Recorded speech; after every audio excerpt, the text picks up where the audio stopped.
Ciao ragazzi, altro giro presso i mercatini milanesi. Oggi mi vedete tutto bello sbarbato perché ieri ho partecipato al matrimonio di una carissima coppia di amici. Ciao Matteo, ciao Deborah, che fra l'altro sono coloro che mi hanno più sostenuto per la creazione di questo canale e che mi hanno scelto anche come testimone, quindi mi sono dovuto fare bello. Vi auguro una buona vita insieme per tanti anni. Ora non perdiamo tempo e andiamo subito a vedere cosa offre il mercatino.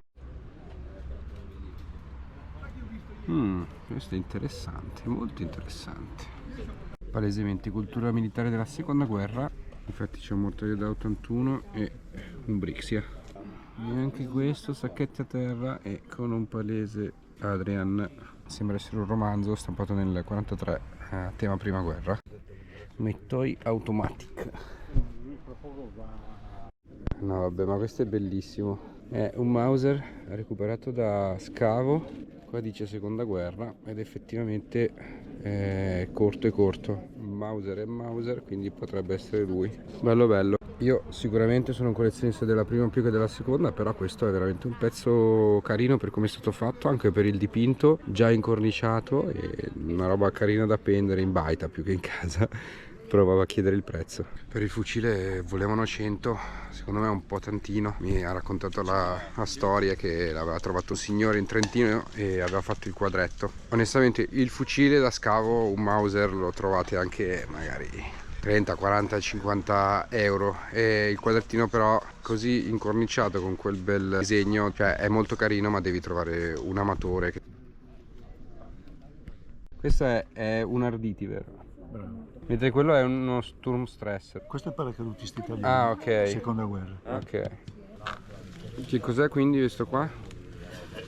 Questo praticamente è il diploma che Che davano bello, con le baionette lì. a chi ha partecipato alla campagna di Russia. Ma Proprio del corpo delle spedizioni italiane in Russia. davano il diploma insieme ad una medaglia, Insieme alla immagino. onorificenza, certo, davano una croce di ghiaccio con il distintivo con le spade con scritto campagna di Russia a chi aveva partecipato appunto alla campagna di Russia. Bello bello. Questo è, insomma, sono cose che non le trovi tutti i giorni.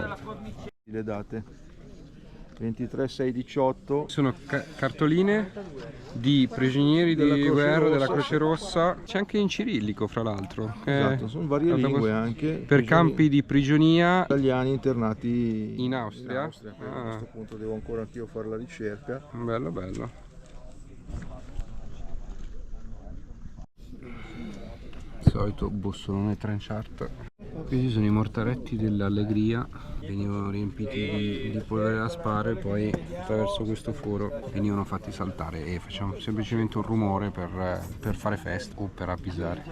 Anche di queste roncole ne furono prodotte per uso militare durante la prima guerra, avevano proprio questa forma qui, però onestamente non riconosco il marchio.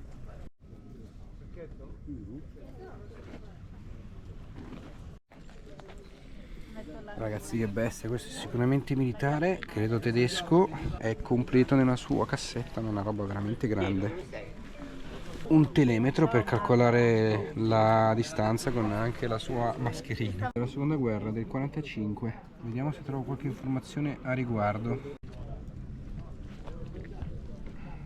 Che bella sciabola, da cavalleria credo. Guardate che bestia. Sembra quasi un 150 mm. Altro Trenchard. Questa è una bella borraccia svizzera. Periodo prima guerra, ma svizzera, quindi no guerra. Soliti M33, capi. Questo si chiama capi, vero? Dei bersaglieri. Facevano saltare i ponti per dare come un allarme. Ah, per avvisare. Avvisare, sì, un avvisatore anche datato questo. 1945. Ma No, penso 40. è un 40, sì, vero? Sì, sì. È bello perché c'è i bollini tedeschi. Bello.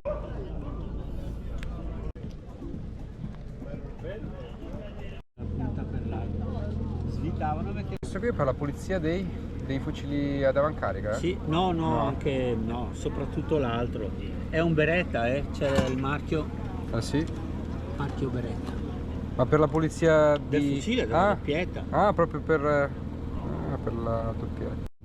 Questo è un famoso portapolvere inglese, ma è famoso nel senso che è conosciuto per il suo colore. Qualche anno fa è stato trovato caricato a polvere nera con una miccia, utilizzato come carica di demolizione perché come bomba a mano era veramente troppa. Fu quindi trovato sotto una soffitta con una miccia.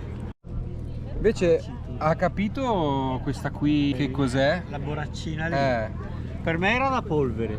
Secondo lei era da polvere? Artiglieria. Da artiglieria. Il polverino per far partire la carica. È vero, sì. E poi c'è quel buchino qui in parte, cosa c'entra? Io credo per far scorrere meglio l'aria. Per far scendere la polvere.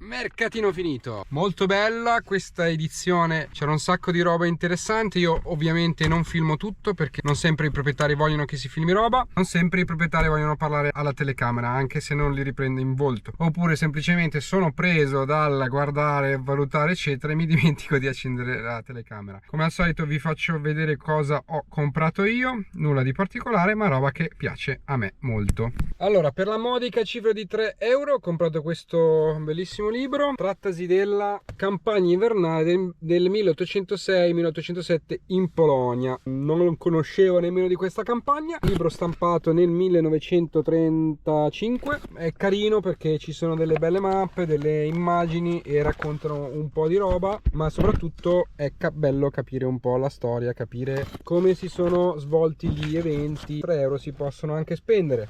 Poi in una bancarella ho trovato questi due libri. Il primo si tratta di Il libro di cultura militare, solamente purtroppo c'è il volume primo, e Sacchetti a terra. Il primo trattasi di libro scritto negli anni 30 dove parlano praticamente dell'armamento italiano, addestramento eccetera eccetera. Molto bello, con un sacco di immagini, c'è anche qualcosina sulla marina. Guardate, bombe.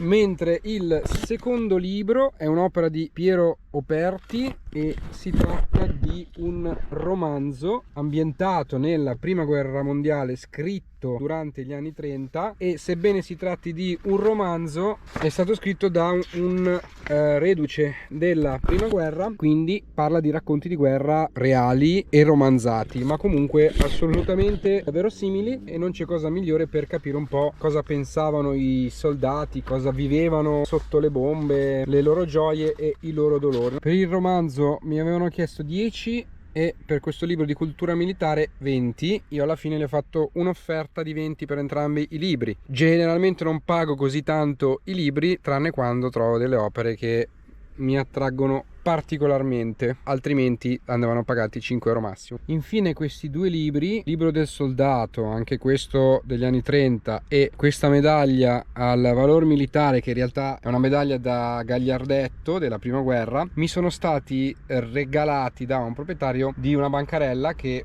mi ha riconosciuto e ci siamo messi insomma a chiacchierare del più e del meno delle nostre passioni in comune. Mi ha regalato questi due oggetti, lo ringrazio tantissimo e lo saluto. Ci vedremo sicuramente nei prossimi mercatini. Fra l'altro era un libretto personale che veniva consegnato credo ad ogni soldato per spiegargli l'ABC della vita militare. Ve lo censuro per questioni di privacy, però c'è il nome e cognome a cui è appartenuto, classe in questo caso 1924, distretto militare di Novara, stato di famiglia celibe, professa la religione cattolica. Volevo infine salutare il padre e il figlio che si sono fermati per salutarmi, mi hanno riconosciuto, mi hanno fatto i complimenti per il canale e mi sono, diciamoci la verità, un po' commosso, perché è un padre che porta il figlio 18enne a trincee e a bunker della prima guerra. È veramente bello vedere, condividere padre e figlio una stessa passione insieme. Generalmente ai 18 anni appunto c'è l'età dell'adolescenza in cui c'è questa fase di ribellione in cui